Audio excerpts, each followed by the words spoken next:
नमस्कार। आज हम बात करेंगे एक ऐसे नाम की जो जुर्म की दुनिया का आप कह सकते हैं दूसरा नाम बन गया। दाऊद इब्राहिम। जरा सोचिए, एक लड़का जो कभी मुंबई के फुटपाथ पर पला बड़ा, वो कैसे दुनिया का सबसे वांटेड आदमी बन गया। और नहीं, ये कोई फिल्मी डायलॉग नहीं है, ये एक खौफनाक हकीकत है। देखिए, दाऊद इब्राहिम सिर्फ एक गैंगस्टर नहीं था, वो अपने आप में एक पूरा सिस्टम था। पर सबसे बड़ा सवाल तो यही है कि आखिर ये सिस्टम बना कैसे। चलिए, आज इसी को समझने की कोशिश करते हैं। तो इस कहानी को समझने के लिए हमें थोड़ा पीछे चलना होगा, मतलब 1960s और 70 के दशक की मुंबई में। ये वो दौर था जब इस शहर में जुर्म की एक बिल्कुल नई दुनिया, आप कह सकते हैं, पनप रही थी। उस जमाने की मुंबई स्मगलिंग, ब्लैक मार्केट और एक कमजोर कानून व्यवस्था से जूझ रही थी। शहर पर हाजी मस्तान और करीम लाला जैसे बड़े बड़े डॉन्स का राज चलता था। मतलब अंडरवर्ल्ड के लिए ये शहर मौकों का शहर था। और ठीक इन्हीं गलियों में एक पुलिस कांस्टेबल का बेटा अपने लिए एक बिल्कुल अलग रास्ता बना रहा। और यहीं पर दाऊद बाकी सबसे अलग था। उसकी सोच का फर्क बिल्कुल साफ दिखता है। देखिए, जो पुराने डॉन्स थे ना, वो इमोशंस और अपने अपने इलाके की लड़ाई में ही उलझे रहते थे। लेकिन दाऊद का दिमाग वो बिल्कुल अलग चल रहा था। वो जुर्म को एक बिजनेस की तरह देख रहा था।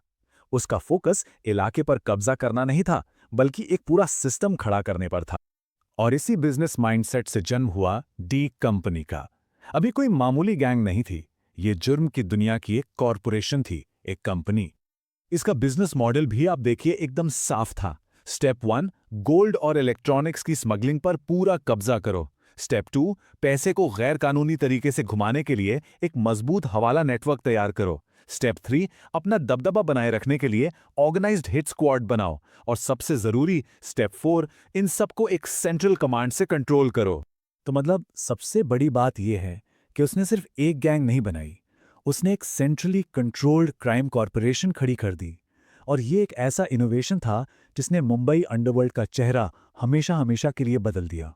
लेकिन अब मुंबई की गलियां उसके बड़े होते एम्बिशंस के लिए छोटी पड़ने लगी थीं। तो अब वक्त था एक ग्लोबल शिफ्ट का, मुंबई से दुबई। अब सवाल उठता है कि दाऊद ने भारत छोड़ा क्यों। इसके पीछे तीन बड़ी वजहें थीं। एक, पुलिस का प्रेशर लगातार बढ़ रहा था। दो, गैंग वॉर्स बहुत ज्यादा खतरनाक हो चुकी थीं। और तीन, ये सिर्फ भागना नहीं था, ये असल में आगे बढ़ने के लिए एक सोची समझी स्ट्रैटेजी थी। और दुबई, दुबई उसके लिए एक सेफ हेवन बन गया, एक ऐसा सुरक्षित ठिकाना जहां बैठकर उसने मिडिल ईस्ट और पाकिस्तान तक अपने कनेक्शंस फैलाए और एक इंटरनेशनल स्मगलिंग नेटवर्क खड़ा कर दिया। और इसका नतीजा नतीजा ये हुआ कि अब जुर्म सिर्फ मुंबई की गलियों तक सीमित नहीं रहा था, ये एक ग्लोबल नेटवर्क बन चुका था। अब हम इस कहानी के सबसे सबसे काले चैप्टर पर आते हैं। ये वो दौर था जब एक गैंगस्टर एक टेरर मास्टरमाइंड में तब्दील हो गया और उसने डर की, जी हां, डर की एक पूरी इकोनॉमी खड़ी कर दी। उसका असर अब बॉलीवुड तक पहुंच चुका था। फिल्मों में पैसा लगाना, एक्टर्स और प्रोड्यूसर से वसूली करना, धमकियां देना, ये सब आम बात हो गई थी। असल में उसका असली हथियार कोई बंदूक नहीं था, उसका असली हथियार था डर। एक ऐसा डर कि लोग उसके खिलाफ बोलने तक से कांपते थे। और फिर आया साल 1993, मुंबई में हुए सिलसिलेवार बम धमाके। ये एक ऐसा टर्निंग पॉइंट था जहां से वापसी का कोई रास्ता नहीं था। और इन धमाकों का मास्टरमाइंड, नाम आया दाऊद इब्राहिम का। इन धमाकों ने दाऊद की पहचान को हमेशा के लिए बदल कर रख दिया। सोचिए, 1993 से पहले वो एक गैंगस्टर था, एक क्राइम बॉस। लेकिन 1993 के बाद वो भारत के लिए एक नेशनल सिक्योरिटी थ्रेट और दुनिया के लिए एक ग्लोबल टेरर फिगर बन गया। तो सवाल यह है कि आज दाऊद कहां है, उसकी कहानी का क्या हुआ। उसकी परछाई आज भी है, पर किस शक्ल में। हकीकत तो यह है कि दाऊद आज भी जिंदा है।